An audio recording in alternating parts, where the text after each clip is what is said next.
Hey there, welcome to Play Noggin. I'm Julian, your brains player too. Everybody has that creepy neighbor, that one guy on your block who's just a little off.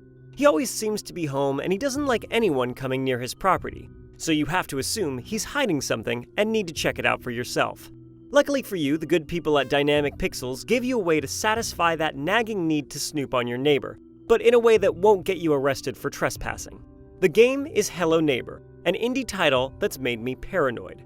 In Hello Neighbor, just like in real life, you have a creepy neighbor who will stop at nothing to protect whatever is in his enigmatic basement. Though it's got a cartoony art style, the AI neighbor's ability to learn your strategies and adapt his defenses make for an exhilarating game of cat and mouse that's as heart-pounding as any gory survival horror game out there. It helps that the neighbor looks menacing and beefy, and that mustache just screams evil. And the mystery of the basement is captivating. What could be down there that he wants to keep hidden so badly? Some of you are optimists and might say something like his gold or treasure, but for me, the first place my mind goes is murder.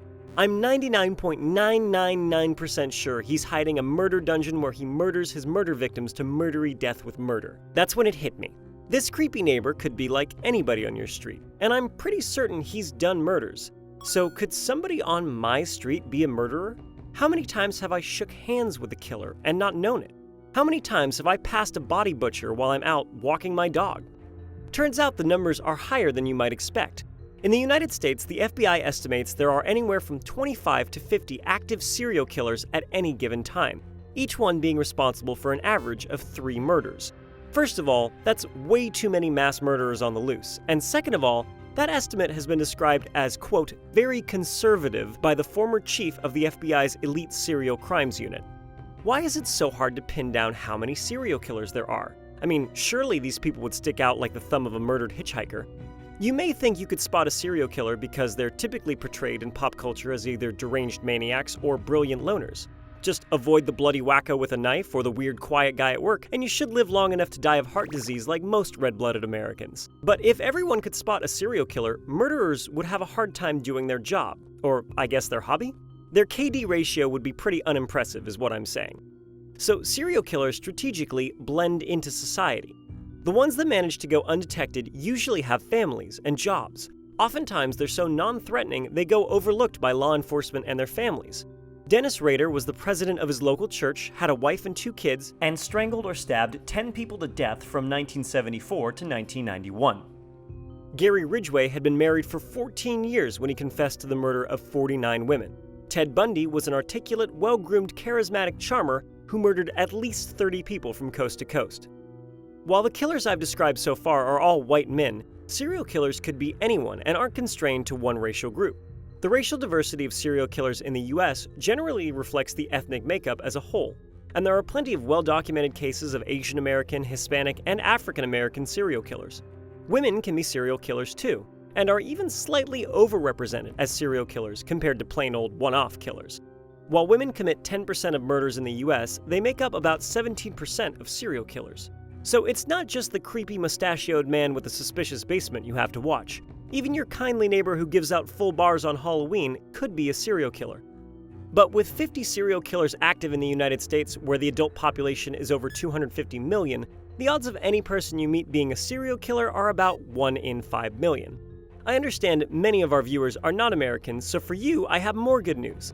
The US is leaps and bounds ahead of the rest of the world when it comes to psychotic killers.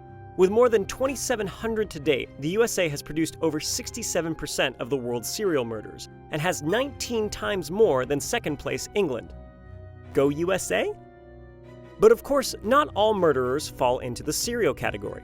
99% of killings are committed by people who never kill again. How many of those people are sitting next to me in traffic or waiting behind me at the grocery store? Well, in the United States, there are about 15,000 murders annually, or about 5 for every 100,000 people. That's a little below the global average because homicide rates in Africa and the Americas are really high, while Europe, Oceania, and Asia have around 3 murders per 100,000 people. So since nearly all murders are one-and-done deals, and there are 5 murders per 100,000 people per year in the United States, that means about 5 people in 100,000 commit a murder each year. Now the question is, how many of them are caught? The FBI estimates that fewer than 2/3 of homicide cases end in arrest. Mind you that just because a suspect is arrested, that doesn't mean the killer was caught. Hypothetically, the police could have the wrong guy, and the murderer could still be on the streets. When you do the math, that means about 2 people in every 100,000 get away with murder each year. Since the average American lives about 78 years, that's 156 uncaught murderers per 100,000 people, or 1 killer in a group of 641 people.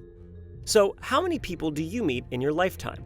Do you live in a crowded city or in a quiet town where nothing bad could ever happen? It doesn't really matter. Odds are, at some point in your life, you'll be in the presence of a murderer. You might pass them on the sidewalk, or be married to them for decades. With that thought, I'd like to find a nice, safe basement to hide in. I think the neighbors will do quite nicely. Hey, thanks for watching. If you like what we're doing, don't forget to subscribe. So, murderers are pretty scary, but you know what could murder you too? Fear. For more on that, check out our video on Friday the 13th here. And don't forget to keep on playing.